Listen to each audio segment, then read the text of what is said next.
Hi guys! Sa video na ito, ituturo ko sa inyo kung paano magkaroon ng US bank account kahit andito ka lang sa Pilipinas. So, i-check mo lang yung description sa video na to sa baba, tapos click mo lang yung link para mapunta ka sa website na to. So, let's start. So, click natin ito. Sign up and earn $25. So, it's actually a bonus. Kasi, pag ginamit mo tong website na to o nagkaroon ka ng checking account, tapos ginamit mo yun, so, bibigyan ka ng company ng $25. So, click lang natin yan and let's start to sign up. Alright, so sa page na to, may nakalagay I am a blank. So, merong drop-down arrow. Click mo lang yan. At pili ka lang kung freelancer, outsourcing agency, or online seller. So, for example, freelancer yung piliin natin. Kaya nag-online job ka. So, monthly sales volume. Click mo yung drop-down arrow. So, dito kapag kumikita ka na or may mga clients ka na nagbabayad sa'yo, so, syempre, malalaman mo yung bracket ng kinikita mo. So, for example, kakaumpisan pa lang, wala ka pa kinikita. So, click natin to. Not earning right now. So, click natin yung register. So, next naman is dito sa payoneer sign up. So, meron siyang two types, individual at saka company. So, individual yung piliin natin kasi for personal use ito. So, if you fill up lang yung first name, last name, email address, at saka re-enter mo lang, tsaka yung date of birth. And then, click mo lang yung next. And then, i-follow mo lang yung prompts hanggang sa mapunta ka dito sa contact details, security details, at saka sa almost done. By the way, heads up lang, may ginawa na kasi akong account dito, tsaka bawal yung dalawang accounts, ma-block yung account mo. So, kaya nyo naman yan i-fill up, diba? So, heads up lang, dito sa contact details at saka sa security details, mag-a-ask yan sila ng valid ID. Tapos, mag-a-ask din yan sila ng bank account mo dito sa Pilipinas.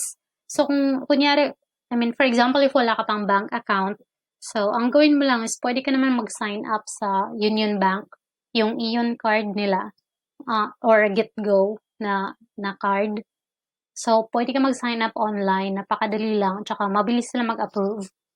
So, kapag nakapag-sign up ka na doon, then balik ka dito. So, kung meron ka ng bank account, much better kasi makakaumpisa ka agad.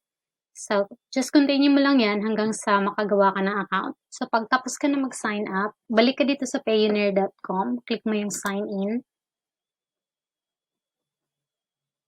Tapos, enter mo yung email address at saka password na ginamit mo sa pag-sign up. At makikita mo itong dashboard mo. So, ganito, makikita mo yung US dollar na balance, yung euro, at saka GBP. Punta ka dito sa receive. Tapos, click mo tong global payment service. Tapos, scroll down ka lang. At ito, mayroong tatlong checking account na automatic na na-generate para sa'yo. So, i-click natin itong USA. So, basahin mo lang yung guidelines. At ito na yung bank details mo. So, meron ka ng US checking account. So, kung makikita mo, nakalagay dito, checking account. So, ito na yung checking account mo. So, andyan yung bank name, yung bank address, yung routing number, account type, checking account. Tapos, andyan yung name mo. So, yun na yung ibibigay mo sa client mo para mag-deposit sila ng pera directly sa'yo. Kasi pag idadaan sa PayPal or sa iba pang payment service or gateways, malaki kasi yung charge. So, kapag dito, mas malaki yung masisave mo.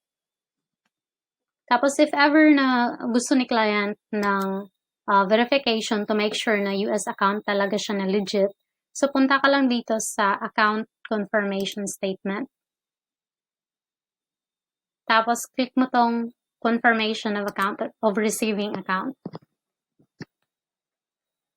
Tapos dito, i-enter mo lang yung name ng client mo o kaya yung marketplace. For example, ginagamit ko kasi ito para sa Amazon. So, i-enter ko ito Amazon. Click next. Tapos, US dollar yung currency na gamit. So, yan yung i-click. Tapos, pag i-click mo tong receiving account, so, lalabas yung checking account mo. So, i-click mo lang yan at nakikita mo yung buong details mo. Next, scroll down, click download.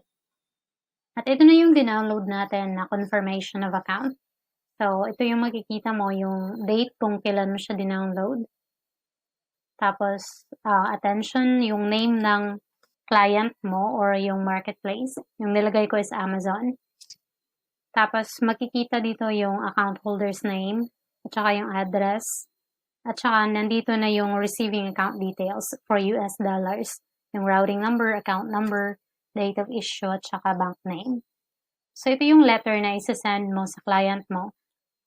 I hope nakatulong sa iyo yung video na to. At kung may mga katanungan ka, just comment below at subukan kong sagutin. So, thank you so much for watching at saka please like and subscribe. Salamat!